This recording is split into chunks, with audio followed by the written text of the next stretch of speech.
Navi Mumbai network. पत्रकारगण एवं electronic media के सभी सम्मानीय व्यक्तियों का आज स्वागत है। कुछ मुद्दे जो मिस्टर बाला साहेब मिर्जे नाम के व्यक्ति ने नई मुंबई में उठाए हैं, उसमें हमारे कंपनी के एक प्रोजेक्ट को लेकर हम आज यहाँ पर स्पष्टीकरण देने के लिए एकत्रित हुए हैं। दोस्तों, मैं आपको रीडेवलपमेंट की छोटी सी पहले की कुछ घटनाओं तक लेके जाऊंगा। 2009 से लोगों ने इन सड़कों की बनाई हुई धोखाधड़ी इमारतों पर अपनी नई बिल्डिंगें और अपना नवनिर्माण घर बने, इसका इंतज़ार कर रहे हैं। और ये विषय हमेशा ही नवी मुंबई के चर्चा में रहा है। बिल्डर्स फ्रेटर्निटी ने उनका साथ दिया एंड गवर्नमेंट ऑफ महाराष्ट्र ने रीडेवलपमेंट की पॉलिसी नवी मुंबई में लाकर इन जानलेवा धोखाधड़ी बिल्डिंगों में घरों को नवनिर्माण मिल सके, उसके लिए अगस्त 2014 में एक नोटिफिकेशन जारी किया।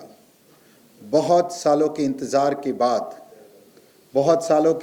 के बाद एक आशा की किरण जागी और उम्मीद बनी रीडेवलपमेंट की।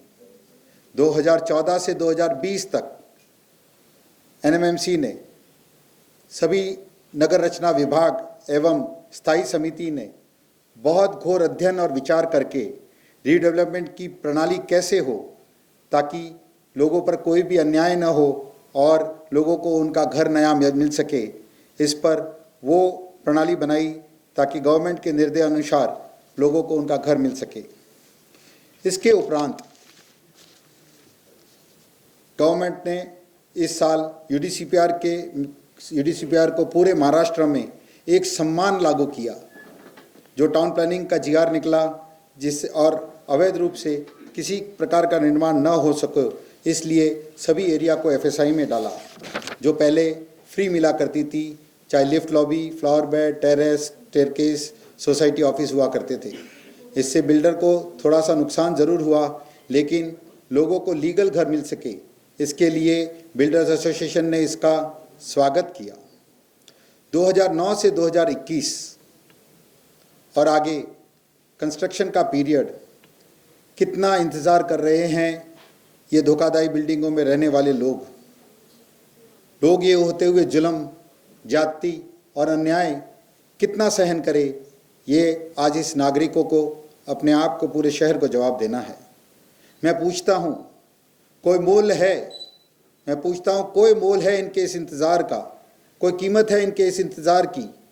पीढ़ियाँ निकल गई, बुढ़ापा आ गया, लेकिन इन लोगों को हर आशा की किरण जब भी मिली, तब समाज सेवा के नाम पर बोलने वाले मिस्टर मिर्जे जैसे ठेकेदार, जो अपनी ही बिरादरी के दुश्मन है, उन्होंने अपने घर, उनके घर बनने से वंचित रखा और अपने पॉलिटिकल पॉपुलैरिटी के लिए मुद्दों का इस्तेमाल किया। मनपा के अधिकारियों को कार्य न कर देने के लिए डराना और धमकाना शुरू किया। खुद संपूर्ण ज्ञान न रखने वाले मिस्टर मिर्जे, रीडेवलपमेंट की टिप्पणी करने वाले मिस्टर मिर्जे, ईडी और सीबीआई की धमकी देने वाले मिस्टर मिर्जे, किसी दूसरों की बातों में आने वाले मिस्टर मिर्जे, आधा ज्ञान रखने वाले मिस्टर मिर्जे, आज हम आपसे कुछ सवाल इस मंच पर, मीडिया के इस प्लेटफॉर्म पर अरिहंत एवं ईवी होम्स के नाम उछालने वालों से के लिए पूछते हैं। एकता और श्रद्धा सोसाइटी के अंदाज से 800 घरों में से क्या 10% भी लोगों का बहुमत है आपके पास, जिन्होंने आपसे कंप्लेन की और उनके साथ अन्याय हो रहा है, धोखाधड़ी हो रही है, उन्हें घर से बेघर किया गया, उन्हें नियमानुसार भाड़ा, ट्रांजिट कैंप वादा करके भी नहीं देने का कार्य हुआ? क्या ऐसा आपके पास 10% से भी ज़्यादा की किसी की भी कंप्लेनें हैं? उन्हें अंधेरों में रखा गया और उनके साथ कोई गलत हुआ, ऐसा कंप्लेन के बाद आप जैसे दयावान और उदार लोगों ने समाज सेवा का जो मुद्दा उठाया है, इसको न्याय दिलाने के लिए, उसके लिए आपको स्पष्ट होना बहुत ज़रूरी है। माननीय कमिश्नर साहब ने एवं नगर रचना ने सीसी में क्या इलीगल किया है? सीसी में इलीगल कुछ हो ही नहीं सकता है। मिस्टर मिर्जे, तुमने अधिकारियों को आरटीआई से परेशान किया, तभी उन्होंने स्वयं का तबादला लिया। आपको बता दें, परेशान होकर उन्होंने अपना तबादला लिया। उनको टर्मिनेट नहीं किया एनएमएमसी ने। किसी प्रकार का आक्षेप नहीं लगाया गया है इन अधिकारियों पर। आप मिस्टर मिर्जे, आपके ज्ञान के लिए बता दें, सोसाइटी में गैर प्रणाली के लिए होते हुए कार्य के लिए सरकार ने रजिस्टर ऑफ सोसाइटीज़ बनाई है। आवेदन वहाँ करना चाहिए। इतना भी आपको नहीं मालूम है कि तकरार एनएमएमसी में नहीं, रजिस्ट्रार के सोसाइटी का संचालन करने वाले रेगुलेटर है, वहाँ करनी चाहिए। कितने अज्ञानी हो। कोई फाइनेंशियल लॉस, सोशल लॉस या अनहोनी अभी तक हुई नहीं है और आप सीबीआई ईडी की बातें करते हैं। कुछ समझ है आपको मिस्टर मिर्जे? आप इस मंच पर मैं कहता हूँ, हमने सरकार से धोखाधड़ी घरों का रेगुलेशन लाने के लिए इन गरीबों को, इनके रहते लोगों को एक अच्छा घर से वंचित इतने सालों से रह रहे, उनको अच्छा घर मिल सके, इसलिए सरकार के साथ निरंतर प्रयास किया 2009 से 2014 तक। और रीडेवलपमेंट हमारे लोकप्रिय नेता आदरणीय श्री गणेश जी नाइक के आदेशों एवं निर्देशों पर 2014 में हमारी कंपनी ने तब की सरकार को इस विषय पर अवगत कराया और लोगों को, सिर्फ धोखाधड़ी लोगों को उनका नया घर मिल सके, इसके लिए रीडेवलपमेंट पॉलिसी का निर्णय कराया। एवं तत्पश्चात 2015 में श्री देवेंद्र जी फडणवीस जी से लोगों की हितैषी ताई मंदाताई मात्रे के हस्तक नई मुंबई के रीडेवलपमेंट की पॉलिसी पर मोहर लगाने का कार्य हुआ। और आज सन 2021 में इस क्षेत्र के शिवाजी महाराज के आदर्शों पर चलने वाले आदरणीय श्री उद्धव जी बाला साहेब ठाकरे की पार्टी के जनहित के बुलंद इरादों से अनगिनत अड़चनों के बावजूद आदरणीय श्री एकनाथ जी शिंदे ने रीडेवलपमेंट की पॉलिसी को सकारात्मक रूप देकर अच्छे घरों से वंचित लोगों का निर्माण कार्य शुरू हो, उसके लिए मनपा के कमिश्नर एवं टाउन प्लानिंग को कोरोना के कार्यकाल में भी आदेश देकर उन पर रचना का सूर्योदय किया। मिस्टर मिर्जे, आप इन प्रदेशों के सभी प्रमुख पार्टी के धुरंधर नेता एवं पॉलिसी निर्माण करने वाले अधिकारियों के लोकहित के इरादों पर अड़चने डाली है आपने, बिना किसी ज्ञान के, बिना किसी जानकारी के। आज मैं आपसे अनुरोध करता हूं कि आप सोसाइटी के कंपाउंड में 30 अगस्त 2021 सोमवार को सुबह 10 बजे आए और सोसाइटी के उन लोगों को ले आए जिन्होंने कैमरा के सामने, मीडिया के सामने और उपस्थित करे और उनको घोटालेबाजी, धांधलेबाजी, घोटाला, अनियमितता पर कंप्लेन करने के लिए उनको मौका देवे बात करने का। आज सारा मीडिया, सारा समाज और हम सब ये देखना चाहते हैं इस लोक न्यायालय के कि किन लोगों ने आपसे कंप्लेन की, क्या कंप्लेन की। आज समाज सेवी हैं आप, समाज की सेवा का आपका प्रथम धर्म है, इसलिए अनुपस्थिति न होने का कोई बहाना न करें। क्या आपको अंदेशा भी है कि निर्माण कार्य में कितना खर्च होगा? इन कुछ पहले के चरण के कुछ प्रोजेक्टों में 40 लाख स्क्वायर फीट का बांधकाम करने पर ये नवनिर्माण घर बनेंगे। 40 लाख स्क्वायर फीट बांधकाम करने के लिए 1500 करोड़ रुपए की लागत लगेगी, 1500 रुपये नहीं। क्या इतना पैसा ये धोखाधड़ी घर में रहने वाले खुद ला सकते हैं? मैं कहता हूँ नहीं ला सकते हैं। इसीलिए व्यवसाय में बिल्डर ही इतने पैसे का प्रोजेक्ट लाने के सक्षम है। और शब्दों पर ध्यान दें, 1500 करोड़ इन्वेस्ट करने में नहीं सक्षम है, 1500 करोड़ ग्राहकों से लेके आने में सक्षम है। और आप मीडिया पर आकर उन नए घरों की बिक्री लेने वाले लोगों को डराना चाहते हैं। मैं कहता हूं आप नहीं डरा सकते। वो समझदार हैं, वो शिक्षित है, उन्हें पता है ऐसे में बाधाएं डालने वाले आप जैसे बिना अध्ययन किए अपनी वोट बैंक के लिए, छवि के लिए न्याय का पाखंड रचते हैं। मैं कहता हूं आपसे, मीडिया के प्रसारण से हमारा मनोबल और भी ऊंचा हुआ है। हम आपसे डरने वाले नहीं हैं। न्याय अपना रास्ता हमेशा लेगा और अंत में विजय सत्य की होगी। आज सरकारी अफसरों को डरा रहे हो आप, कोई कल अधिकारी रीडेवलपमेंट की नई सीसीओ पर काम नहीं करेगा, हस्ताक्षर नहीं करेगा। एवं अगर अन्याय हो रहा है तो न्यायालय में जाओ। सिर्फ मीडिया में मुद्दों को उछालकर किसी बिल्डर की छवि को धराशायी मत करो, नहीं होने वाली है हमारी छवि खराब। आप कोपरकैना में रहते हैं, आपको सेक्टर 9 वाशी के लोगों की क्या दशा है कैसे पता? आपके स्वयं के निर्णय के कारण संपूर्ण भारत में पसंदीदा आदरणीय श्री रामदास जी आठवले की पार्टी की छवि पर ठेस लग रही है। उनके विचारों के विपरीत उनसे चर्चा न करते हुए आपने इन जनहित के विषयों को मुद्दा बनाया, स्कैम का नाम दिया। मेरा अनुरोध है श्री आठवले जी से, पार्टी के ऐसे सदस्यों को पार्टी से निष्कासित दिया जाना चाहिए एवं सख्त कार्रवाई करनी चाहिए। मिस्टर मिर्जे, पार्टी का सदस्य बनते वक्त वह शपथ विधि याद भी है आपको कि मैं पार्टी के संविधान एवं विचारों का उल्लंघन नहीं करूंगा। मिस्टर मिर्जे, आपने गलत काम किया है एवं आपने इन गरीबों से माफ़ी मांगनी होगी। हेमंत ठाकुर जैसे सभी अधिकारियों से माफ़ी मांगनी पड़ेगी जिन पर आपने भ्रष्टाचार का आरोप लगाया है। आज सिद्ध करें इन बातों को। अगर आपकी इस बेबुनियाद बातों को आप प्रूव नहीं कर सकते हैं तो आपकी मंशाओं पर सर्वसामान्य जनता को शक होगा। मैं फिर से सारे मार्केट से, सारे नई मुंबई के रियल एस्टेट सेक्टर के लोगों से कहना चाहता हूं कि ऐसे बहकावे में न आवे। आज इतनी कोशिशों के बाद, इतने प्रयासों के बाद, आज इतने 30 सालों के बाद पहली बार सीसी आई है और इस सीसी के ऊपर आप रोक लगाना चाहते हैं। क्या सीसी के ऊपर रोक लगाने से आपको लगता है कि कोई अनियमितता हुई है उसका निवारण हो सकता है?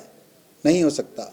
उसके लिए अगर अनियमितता है तो उसके लिए ऑडिट की जा सकती है, अच्छी सॉलिसिटर फर्म से ऑडिट की जा सकती है, नॉलेजेबल KPMG, EY जैसे संस्थाओं से ऑडिट की जा सकती है। हमारी सारे कागज़, हमारे सारे पेपर्स रेरा के अंदर ऑलरेडी अपलोडेड है। रेरा आज वो रेगुलेटर अथॉरिटी है जहाँ पर निर्माण कार्य के लिए जितने भी रिक्वायर्ड डॉक्यूमेंट्स होते हैं वो आज पब्लिक डोमेन पर है। वहाँ पर आज कोई भी नया डॉक्यूमेंट अब नहीं है जो बनाना बाकी रहा होगा। लोगों को रेरा फुल तरीके से प्रोटेक्ट करता है। आज इन सब के लिए अगर आने वाले टाइम में अगर पुराने घर खाली करके नया घर बनाने का कार्य नहीं शुरू होता है, और जैसा आपने कुछ समय पहले देखा था कि कोई दो तीन दिन पहले समय में एक टंकी गिरने का न्यूज़ आई थी, वैसे अगर किसी का घर कोलैप्स होता है, किसी के जीवन को हानि पहुंचती है तो उसका जिम्मेदार कौन होगा?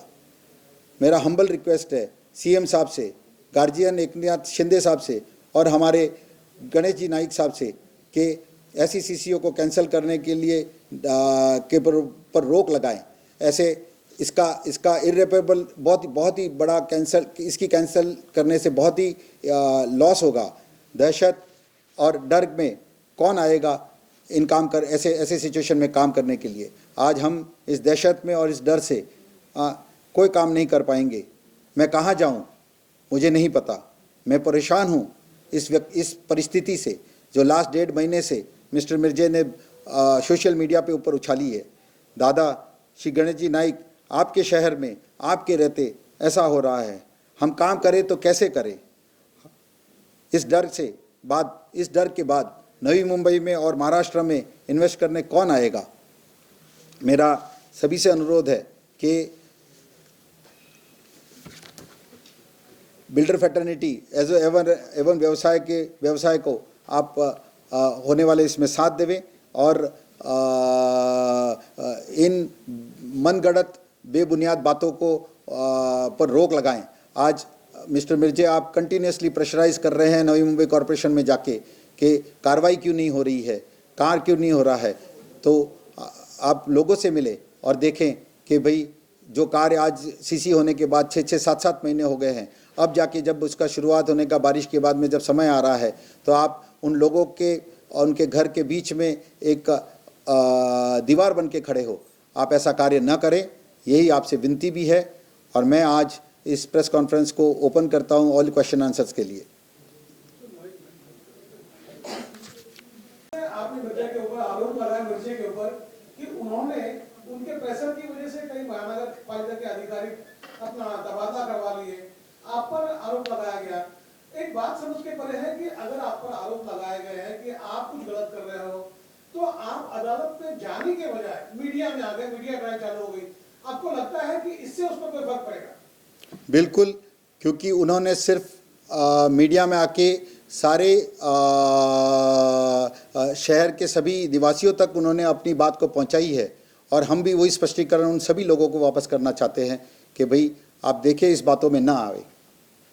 अदालत का दरवाजा क्यों खटखटा रहा है जब इस तरह की बातें हो रही? तो अदालत का दरवाज़ा हम खटखटावे, उसके लिए हमें अभी तक इस टाइप का कोई भी कारण या मुद्दा नहीं मिला है जिसके ऊपर हमको उन्हें जाना पड़े। और ज़रूरत पड़ी अगर इस टाइप का कोई भी सरकार की तरफ से प्रोजेक्ट के ऊपर और सोसाइटी के ऊपर कोई हानि रहेगी तो हम ज़रूर जाएंगे। तो क्या मिर्जा के खिलाफ केस करेंगे आप? अगर कोई पर्टिकुलर एविडेंस के साथ रहा, अगर उसमें कोई बहुत बड़ा तथ्य रहा तो ज़रूर उसके ऊपर केस करेंगे। मुझे एक पॉइंट कहना है, I am the advocate on record representing all the association members. As far as your question आपने जो पूछा कि हम कोर्ट क्यों नहीं जा रहे हैं, the answer is you should be asking this question. अभी तक अगर कुछ illegal हुआ है, why hasn't Mr. Mirje gone to court? That is the question you should be asking. Why has he come before the media? A proper RTI activist who is a legitimate RTI activist, he always goes to the court. पहला वो court जाते हैं, अगर there is something wrong, कुछ illegal है documentation में, he does not go to NMMC or comes to the developer, goes to the press and media. He goes to the honorable court. So it is his duty, he should have gone to the court. Obviously we know that there is nothing, he has no documentation, he has no proof of anything. तो इसके लिए वो court जा नहीं सकता है. He has come to the media. So he should go to the court. We are not going to any court or going to go to for any legal forum. Up till now हमारे को ऐसा कुछ ground नहीं मिला. हम उसने media में आके अपना कुछ तो कमेंट्स किया, तो mister छाजर as he is the developer in one or two of the projects, he has come before the same media. We see no ground to go before the court up till now. As and when जब भी ground arise होगा, then at the appropriate time we will take a proper decision and then approach the honorable court. आपका अगर नाम उछाला जाता है तो मानहानि का मुकदमा तो बनता है। We'll take a decision. जब भी टाइम आएगा तभी डिसीजन लेगा. फिलहाल हमको नहीं, अभी we don't want to go to court.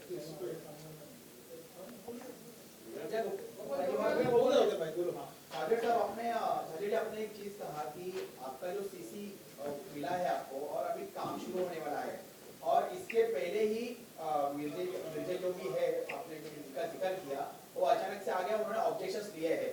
तो इसके पहले भी उन्होंने कुछ इस तरह के ऑब्जेक्शन लिए थे क्या, या आपसे कोई पैसे की मांग की है क्या कि सीसी अगर आपको काम चालू करना है तो आपको मुझे इतना देना पड़ेगा? इसके बारे में कुछ आप खुलासा करोगे? नहीं, उन्होंने हमसे कभी भी कोई संपर्क नहीं किया। तो क्यों कर रही है ये सब चीजें? और खुद मेंबर है क्या आपके सोसाइटी के? वो इस सोसाइटी के मेंबर नहीं है, और वो क्यों कर रहे हैं इसका जवाब वो स्वयं ही दे सकते हैं। जी, हा सगळ्यात महत्त्वाचा मुद्दा आहे, कारण गेल्या 30 वर्षापासूनचा हा लढा होता. म्हणजे जी लोक राहत आहेत, जे म्हणजे सिडकोच्या घरामध्ये हे 30 वर्षापासून लढा देत आहेत. आता कुठेतरी त्यांचे स्वप्न पूर्ण व्हायला लागले. अशा वेळी जी कोण लोक येत आहेत केवायसी थांबवण्यासाठी म्हणा किंवा आणखी काही हा प्रोजेक्ट थांबवण्यासाठी, हे नक्की लोक कोण आहेत? हा एक खरोखर म्हणजे अशी काही सामाजिक संस्था आहे किंवा खरोखर यापूर्वी पण त्यांनी असे काही प्रोजेक्ट या नव्या मुंबईमध्ये जे चुकीच्या पद्धतीने काम करत होते आणि त्यासाठी त्यांनी लढा दिलाय, असं काही आहे का की तुमच्या आतापर्यंत या सगळ्या पाहणीमध्ये? आमच्याकडे अशी काही जानकारी नाही. कोण लोक आहेत, काय त्यांना सपोर्ट कोणाचा आहे किंवा काय कोणासाठी ते करतात किंवा अशी काय माहिती समोर आली? आम्हाला याचा संदर्भात काही सांगता येणार नाही की त्यांचा उद्देश काय आहे. त्याच्याकडे तुम्ही काय केलं? त्यांनी तुमच्यासाठी काय तुम्ही त्याचा पुढचा प्रयत्न काय केला? महापालिका असेल किंवा सिडको असेल? सोसाइटी आणि आम्ही एंड हमने जो भी रिक्वायर्ड डॉक्यूमेंट जब भी मांगे गए हैं उसको बहुत ही कम समय के अंदर कॉरपोरेशन में सबमिट किए हैं. तो जो भी कंप्लायंसेस है वो हमारी कंपनी करती है, और जो भी कंप्लायंसेस है वो सारी सोसाइटी करती है. काय कारण असेल एवढ्या लोकांना वेटीज धरून जर असा प्रोजेक्ट थांबवण्याचं तुम्ही म्हणता की त्याला सगळ्यांना वेटीज धरलं जातंय? यही तो सवाल हम भी पूछना चाहते हैं उनको कि आप क्यों ये कर रहे हो, क्यों इन लोगों के बीच में आ रहे हो जिन्होंने 30 साल तक इंतजार किया. आपके पास 10% भी बहुमत नहीं है या उससे भी कम. उन लोगों को लेके आए सामने, 4 या 5 जने किसी के भी दोस्त हो सकते हैं, क्योंकि सोसाइटियाँ छोटी नहीं हैं, सोसाइटियाँ 600, 800 घरों की है। तो जब 2000 घरों में से आपके पास गिन के 100 लोग भी नहीं हैं, और हाईकोर्ट के तहत रेगुलेशन रीडेवलपमेंट के तहत बहुत क्लियर है कि 51% से ऊपर भी हो तो हाईकोर्ट ने भी निर्देश दिए कि रीडेवलपमेंट होना चाहिए। और जब हमारे पास 90% कंसेंट है, 90 से भी ज़्यादा की कंसेंट है, तो फिर आप कुछ लोगों के लिए ये मुद्दा इतने पैमाने पर उछालने की जगह पे आपने ये स्पष्टीकरण मांगने के लिए कभी सोसाइटी के पास खुद क्यों नहीं आए? आप किसी मेंबर के तहत भी आ सकते थे। आपके लिए इस मीडिया में जाना ज़रूरी क्यों हुआ? राजाजी, हा मागच्या 30 वर्षाच्या काळामध्ये खूप मोठा लढा झालाय. तिथे स्थानिक लोक असतील, महापालिका असेल, लोकप्रतिनिधी असतील, या सगळ्यांनी मोठा लढा दिला. त्यानंतर कुठेतरी एफएसआय आला, नंतर त्यांना सीसी मिळाली.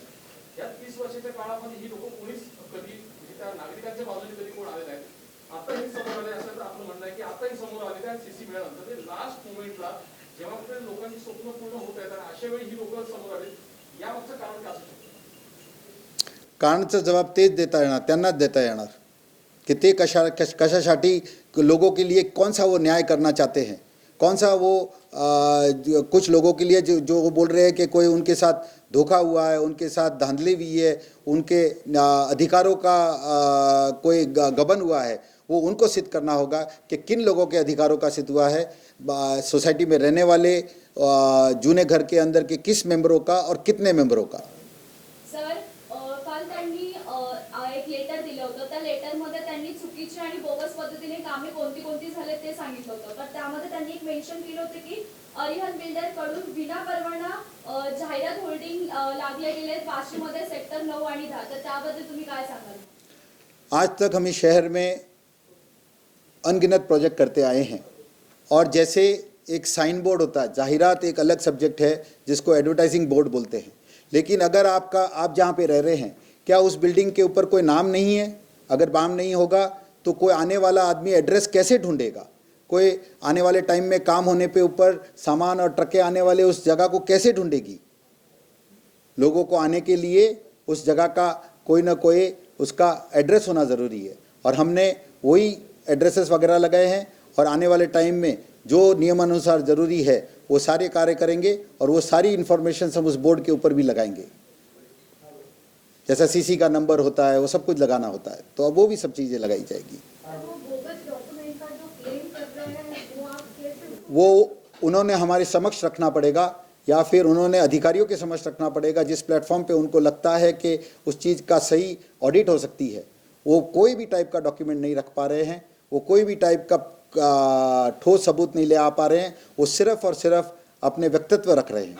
तो व्यक्तित्व को किधर रखा जाए? आर्थिक घोटाला का आरोप उन्होंने लगाया है और उसी बेस पर आज वो ईडी और सीबीआई की जांच की मांग कर रहे हैं। तो आपको लगता है कि वो ये प्रूव कर पाएंगे? नहीं कर। देखिए, मैंने पूरा redevelopment, me and advocate Abhinay Singh, we have handled the whole redevelopment process. हम लोग ने सोसाइटी को रिप्रेजेंट किया है। So each and every process and procedure has been followed from the beginning till date. You see his method. He has first started the process of redevelopment. उसको target किया, उसको कुछ नहीं मिला. Then he started targeting some other consents. अभी हमारे पास 648 एक project में और दूसरा प्रोजेक्ट में 432 members are residing. उसमें 4 या 5 मेंबर लोग ने जो कंसेंट रहता है फर्स्ट पेज पे they have forgotten to sign, old members थे, उन लोग ने सेकंड पेज पे साइन किया। ये पकड़ के he has gone and saying ये फॉर्जरी है क्योंकि फर्स्ट पेज पे साइन नहीं किया। उसके बाद हमने जाके वो मेंबर को बोले, उन लोग ने फिर लेटर लिखा एनएमएमसी को, करेक्ट लेटर लिख के क्लैरिफिकेशन दिया कि हमने बाय मिस्टेक फर्स्ट पेज पे साइन नहीं किया, हम साइन करके वापस आपको फ्रेश। यही है था 4 या 5 एफिडेविट, जो भी वो भी रेक्टिफाई हो गया, अभी उधर भी खत्म हो गया उसका खेल। Now he is targeting the advertising board. आप भी देखो from the process he started and now he has reached the advertising board. एक छोटा सा चीज दैट ही इज टारगेटिंग, बाकी और है नहीं उसके पास। There is no the main process procedure, जो भी AGM SGMs everything is perfect, all documentation is perfect. Many RTI activists have come, they have tried, they have found out there is nothing wrong over here. उसके पास कुछ evidence हो, अगर है तो जाइए ना कोर्ट में, he should go to the court। अभी तक गया नहीं। 2013 के कंसर्न को 2021 में सीसी मिलती है, correct. As per legal, as per the, I will give you the legal position. As per legal position, once consent is given, that consent is binding on the people, be it 10 years, be it 15 years, be it 20 years. Just because the DCR has changed or that, it's a consent for redevelopment. जो 2013 में आपने दिया, अभी भी वही valid है, उसका format change हो गया. UDCPR आने के बाद एक नया फॉर्मेट NMMC ने दिया, वो फॉर्मेट में अभी हमको देना है. But the consent जो 2013 में आपने दिया redevelopment का, High Court, Supreme Court has said once consent is given, there are umpteen number of decisions, you cannot take it back because आपने जो decision दिया, कंसेंट दिया, उस कंसेंट के ऊपर सोसाइटी ने काफ़ी पैसा खर्चा करके पूरा प्रोसीजर करके हम रीडेवलपमेंट स्टेज पे आए वो कंसेंट लेके. अभी आप बाद में आप नहीं बोल सकते कि मैं वो कंसेंट नहीं दे रहा हूँ, वापस ले रहा हूँ. So supreme court has very clearly said umpteen number of decisions आते, आपने एक बार कंसेंट दिया, that consent is valid and binding and there are no judgments to the contrary of that. तो whatever mister Mirje whoever is saying that ऐसा consent वापस ले, that is totally illegal statement, it is not right in law.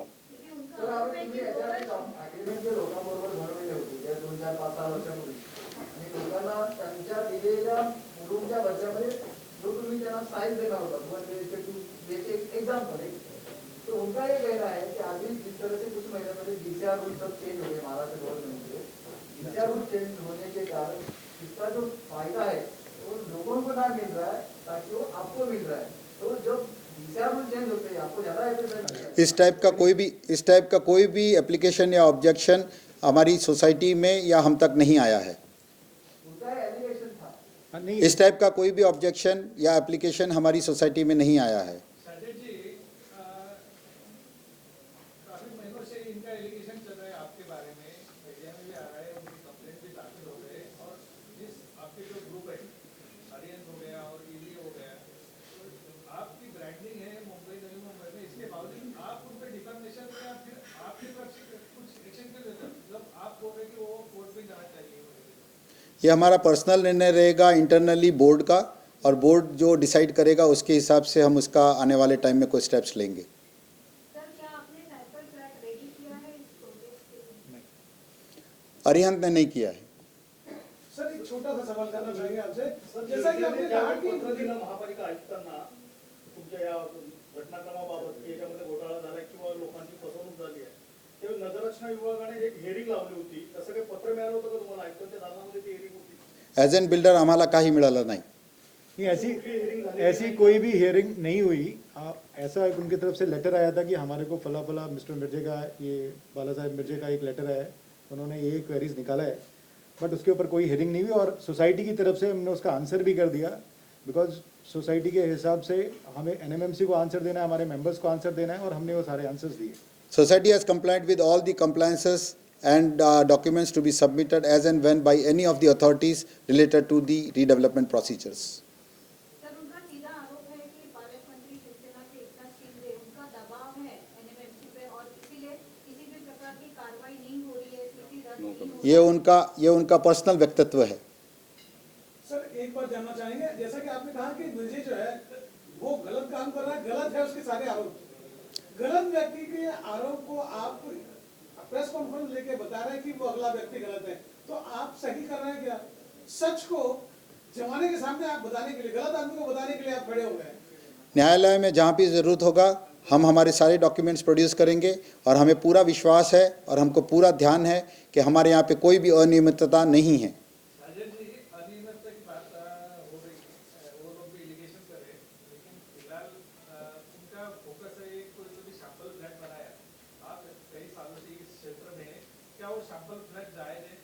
Advocate as per UDCPR. As per UDCPR sir, sample flat बनाने के लिए किसी भी तरीके की परवानगी की ज़रूरत नहीं है. वो चीज़ बाद में पालिका के भी ध्यान में आ गई है, तो वो इशू अब सर ख़त्म हो गया. हाँ सर, वो हमने उनको एप्लीकेशन जब भी दिया तो उनकी तरफ से बाद में बताया गया कि इसके लिए परमिशन की ज़रूरत नहीं होती है, वो मिस्टेकनली हुआ.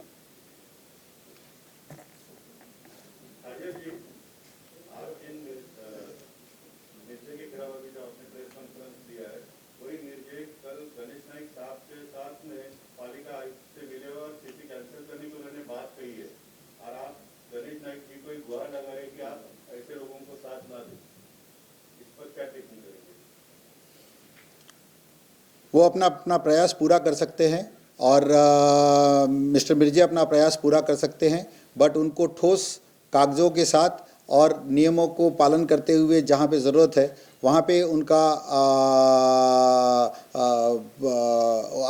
अगर अनियमितता रहेगी तो अनियमितता के लिए जो रिक्वायर्ड अधिकारी है या डिपार्टमेंट है वो उसका डिसीजन लेंगे। सर इस लड़ाई में एडमिनिस्ट्रेटिव प्रोसेसेस के लिए मनपा के कमिश्नर या टाउन प्लानिंग ऑफिस नहीं जिम्मेदार होते हैं। सोसाइटीज़ के अनियमितता या प्रोसीजर्स के लिए रजिस्ट्रार ऑफ सोसाइटीज़ है और उस रेगुलेटर के पास किसी भी कंप्लेन वाले को जाना चाहिए। तो सर ये मान के चलो जाए जीत आपकी निश्चित है, आपके पेपर सारे अच्छे हैं, आपका काम नहीं रुकेगा। हमें पूरा विश्वास है हमारे पर। मिर्जे, अगर आपने जो बता रहे कि मिर्जे बार बार आपको ऑब्जेक्शंस ले रहे हैं आपके हर एक पूरे प्रणाली के ऊपर, वो गणेश नाइक जी के साथ निकल गए थे उनके कमिश्नर को मिलने के लिए म्युनिसिपल कॉर्पोरेशन के, तो इसमें गणेश नाइक जी का भी इसमें ऑब्जेक्शंस है कि हम आपके प्रोजेक्ट के ऊपर। मैं दादा को बहुत अच्छी तरह से जानता हूँ। दादा बहुत ही चीज़ों को जहाँ पे ज़रूरत होती है खुद समझने के लिए गए, उन्होंने अपना कोई निर्णय नहीं दिया है। तुम्ही गणेश नाईकांची भेट घेतली होती का या सगळ्या संदर्भात, या सगळ्या प्रकरणात? नहीं। तुम्हाला गणेश नाईक जर हे तिथे मांडतायत एखाद्या कमिशनरांसमोर, एखाद्या मोठ्या अथॉरिटी समोर जर मांडलं जात आहे, तर तुम्हाला वाटत नाही की आपण गणेश नाईकांची भेट घेऊन तुमची बाजू जी आहे ती गणेश नाईकांना सांगावी का? आम्हाला या संदर्भात काही जानकारी नाही की त्यांनी भेट घेऊन काही सांगितलं कमिशनर साहेबांच्या सोबत। त्यांनी सीसी कॅन्सल करायला सांगितली ना, तिथं सांगितलं त्यांनी। आमच्याकडे याची जानकारी नाही। आम्ही तिथं स्वतः होतो, त्याच्यामुळे आम्ही तुम्हाला सीसी कॅन्सल करायला सांगितली आणि गणेश नाईकांच्या समोर सांगितले। मग गणेश नाईकांचं तुमच्या प्रोजेक्टवर ऑब्जेक्शन आहे का या तुमच्या? आमचं ऑब्जेक्शन खाली मिरजेच्या बरोबर आहे, ज्यांनी सोशल मीडियावर आणि ज्यांनी पुढारी घेऊन या विषयावर चौकशी करायला सांगितली आहे। तुम्हाला काय राजकीय नेत्याचा त्यांना सपोर्ट नाहीये कोणत्या? माझ्याकडे त्याचं कमेंट नाही।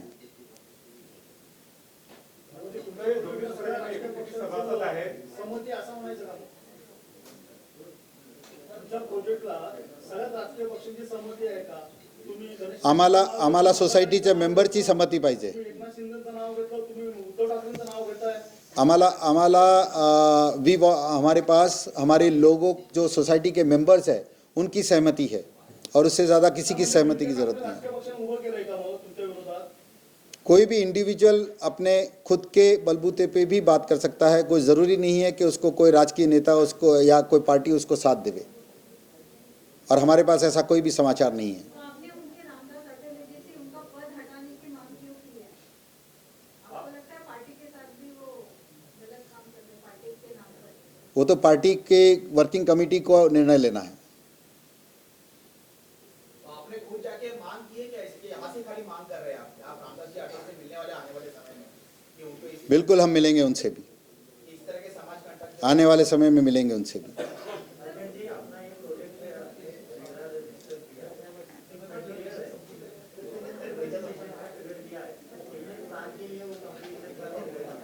रेरा रजिस्ट्रेशन में कोई 2028 तक का पीरियड दिया गया है, बट आज मुद्दा ये नहीं है कि हमारे और सोसाइटी के बीच में और आपस में कोई क्या चीज़ें तय हुई है क्या नहीं हुई है। आज मुद्दा ये है कि रीडेवलपमेंट बनते हुए कार्यों को रोकने के जो प्रयास कर रहे हैं और लोगों को उनके घर से वंचित रखने का जो काम कर रहे हैं और व्यापारी वर्ग को जो डराने का काम कर रहे हैं, जो उनके किए हुए वादों जो सोसाइटी को है उनको वादों को पूरा नहीं करने के लिए जो कार्य हो रहा है, उस चीज़ को आज सारे जनता के सामने उस चीज़ को आना बहुत ज़रूरी है। और उसके लिए हम पूरी मीडिया से साथ मांगते हैं कि लोगों तक ये बात पहुँचाएँ कि आठवले साहब को मिलकर आप आपका इशू मसला उनके सामने रखने वाले हैं और आपको उम्मीद है कि उनको मिलने के बाद में ये मसला सॉल्व हो जाएगा, तो आप देरी क्यों कर रहे हैं आठवले साहब को मिलने के लिए? हम जब भी विचार बनाएंगे तो बहुत डिटेल्ड तैयारी के बाद में विचार बनाएंगे उनसे मिलने का। सर आपने कहा कि अधिकारियों को धमका रहे हैं, क्या धमका रहे हैं अधिकारी? आपने वीडियो में खुद ही देखा होगा जहाँ पे वो बात कर रहे हैं, शायद उसी से आप जानकारी ले सकते हैं। सर बताएं कि क्या मुद्दा है कि मुद्दों को लेकर आज आप पत्रकारों के समक्ष उपस्थित हुए हैं? हम ये बात बताना चाहते हैं कि रीडेवलपमेंट की प्रणाली में कोई भी टाइप की अनियमितता नहीं हुई है और रीडेवलपमेंट के सारे प्रोसीजर्स को बहुत सरकार के जो बनाए हुए प्रोसीजर्स है उसको कंप्लीट करके ही सीसी ली गई है। इसके अंदर किसी भी टाइप का कोई ना घोटाला है न स्कैम है। सर बताएं क्या वजह है कि कुछ नेता आपके पीछे पड़ गए, वजह क्या है? मैंने कभी नहीं कहा कि कोई नेता हमारे पीछे पड़ गए। जी, आपके नाम को लेकर जैसे कहा कि सोशल मीडिया पर ये बात उड़ाई गई है, जिसकी वजह से आपकी प्रोजेक्ट की जो है ना रुकावट आ गई है उसमें, और आपकी बेइज्जती हो रही समाज में। हाँ, तो क्या उसके खिलाफ आप कोर्ट का दरवाजा खटखटाएंगे? इसके ऊपर समय आने पर विचार करके निर्णय लिया जाएगा। सर बाळासाहेब टिळके यांचं नाव घेतलेलं आहे तुम्ही, काय सांगाल त्यांनी कशा प्रकारे तुम्हाला त्रास दिलेला आहे? सोशल मीडियावर जे एक व्हिडिओ त्यांनी पाठवलं आणि या संदर्भात त्यांनी आमचं नाव घेतलं आणि सांगितलं की हमने जो रीडेवलपमेंट का काम लिया है वो गैरकानूनन है या उसके प्रोसीजर्स नहीं है, उसके लिए उनको ये जवाब दे रहे हैं। जाहिर सी बात है, आपकी बदनामी होगी तो सर आपको कोर्ट का दरवाजा खटखटाना चाहिए। वक्त आने पर हम इसका निर्णय लेंगे। सर उनका आरोप है कि जो सीसी ली गई है वो बोगस डॉक्यूमेंट, बोगस सिग्नेचर के दम पर ली गई। उसके लिए ऑडिट कमेटी बिठाई जा सकती है। क्या मनपा ने आपके सीसी कैंसिल करके नहीं, बट ऑडिट कमेटी बिठाई जा सकती है। मनपा ने आपके ऊपर जो आरोप है वो सही है क्या? आरोप जो आपने कोई प्रोसेस की है डॉक्यूमेंटेशन वो पूरी तरह से लीगली जब तक कोई बात सिद्ध नहीं हो जाती है, वो सिर्फ एक बात है, वो कोई मुद्दा नहीं है। तो ये मान के चले जाए कि आपकी जीत निश्चित है। हम हमारी तरफ से सभी पेपर्स आने वाले टाइम में सबमिट करेंगे और जो भी काम आने वाले टाइम में करेंगे वो सारे कंप्लायंसेस के साथ करेंगे। पालिका के आयुक्त को आने पर आपकी तकरार की गई है, क्या कहना चाहेंगे पालिका को कि किस तरह से आपके पास डॉक्यूमेंट है, किस तरह से आपने प्रूफ किए, जितने भी अभी तक लीगली नोटिस आए हैं उसके पालिका से एज एन बिल्डर हमारे पास कोई भी पत्र नहीं मिला है। रजिस्ट्रेशन में सारी चीज़ें पब्लिक डॉक्यूमेंट में अवेलेबल है। जो लोगों को भी घर मिलने वाला है उसको भी रेरा में रजिस्टर किया गया है। आप वहाँ पर रेरा में सारे डॉक्यूमेंट्स देख सकते हैं। सर उनका ये भी आरोप है कि बहुत ज़्यादा पैमाने पर आपकी कंपनी द्वारा मार्केटिंग की जा रही है, एडवर्टाइजमेंट की जा रहे हैं और इस पे उनको कमर्शियल वेंचर ज़्यादा मिल रहा है। तो क्या गलत है? 1500 करोड़ रुपया लोगों से, ग्राहकों से लाने के बाद किसी का घर बनेगा, कोई अपने घर से नहीं बनाएगा। तो 1500 करोड़ रुपए का काम अगर 4 प्रोजेक्ट बन के करना है तो एडवर्टाइजिंग करना कौन सी दुनिया का गलत काम है? हमारे रेरा रजिस्ट्रेशन होने के बाद में हमने एडवर्टाइजिंग की है और हम रेरा रेगुलेटर के हिसाब से आफ्टर रेरा रजिस्ट्रेशन के बाद में हमारे पास अधिकार है सीसी मिलने के बाद में कि उसको मार्केटिंग करे, उसको बेचे। छात्र जी, ये सब चलते हुए आपके जान को खतरा भी पैदा हो सकता है, ऐसी भी चर्चा है। बिल्कुल नहीं, सुनाई नहीं देगा। बिल्कुल नहीं, जान को खतरा हुए ऐसा कोई मुद्दा नहीं है। सर मिर्जे इन्होंने डायरेक्ट सीबीआई इंक्वायरी की बात की है, आयुक्त तक की, क्या कहेंगे आपके प्रोजेक्ट के लिए? उन्होंने खाली किसी और जन के लोगों को सबको बात की है। ज़रूरी नहीं है कि सरकार के इतने सारे डिपार्टमेंट के अंदर लाखों पत्र आते होंगे, उसके ऊपर अगर निर्णय लेना है या कार्रवाई करनी है तो वो पर्टिकुलर डिपार्टमेंट करेगा, पर्टिकुलर डिपार्टमेंट सोचेगा। सारी चीज़ें अवेलेबल है अधिकारियों के पास और जो भी ज़रूरत पड़ेगी हम सारे कंप्लायंसेस टाइम पे करेंगे।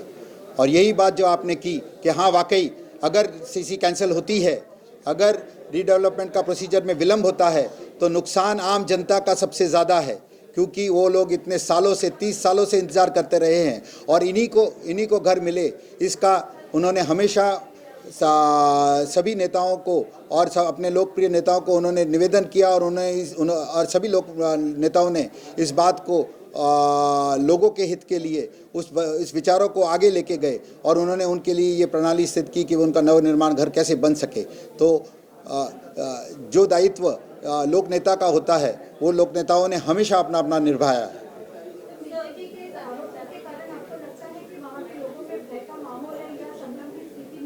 कोई भय का निर्माण नहीं है लोगों में। लोग जो वहाँ पे रह रहे हैं उनका पूरा बहुमत है हमारे साथ। उन्हें पूरा विश्वास है कि अगर रीडेवलपमेंट में घर बेघर घर से बाहर निकाला जाएगा तो अरिहंत उनको वापस उनका नया घर ज़रूर देगा।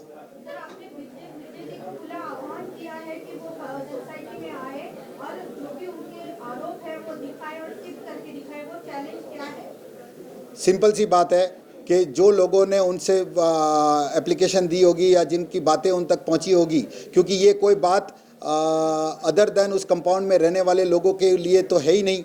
वो तो अगर अन्याय है तो वहाँ रहने वाले लोगों के ऊपर ये अन्याय है। तो मिस्टर मिर्जे उन लोगों को समक्ष लेके आए, उस कंपाउंड में लेके आवे, उस समक्ष लेके आवे और कैमरा और मीडिया के सामने बताएं कि भाई इन लोगों को ये ऑब्जेक्शन है, न कि किसी के आवेदन पत्र पे ऊपर, न किसी की बातों में आकर। सर, आपको आज पत्रकार परिषद देने की जरूरत क्यों पड़ी? क्यों लगता है आपको एक्सप्लेनेशन देना जरूरी है? अरिहंत एक बहुत ही सम्मानित और लीडिंग डेवलपर है और उसके लिए बहुत ज़रूरी है कि उसके ऊपर लगाया हुआ कोई भी छोटा आक्षेप होवे वो उसका स्पष्टीकरण देवे।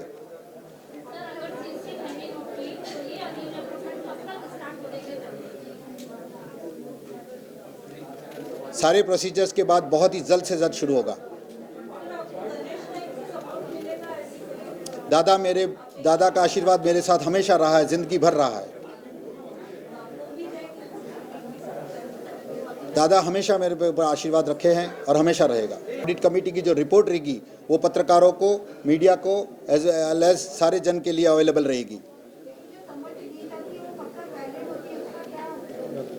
आजीवन एमिट होती है। उस सम्मति का टाइटल ही होता है इर्रिवोकेबल कंसेंट, मुझे ना बदलना रहे सम्मति पत्र। वो एक बार अगर दे दिया तो वो हमेशा ही रहता है as per the government guide. High court की तरफ से 51% एंड अबव अगर है तो रीडेवलपमेंट किया जा सकता है और हमारे पास 51 नहीं, उससे भी बहुत बड़ा बहुमत है।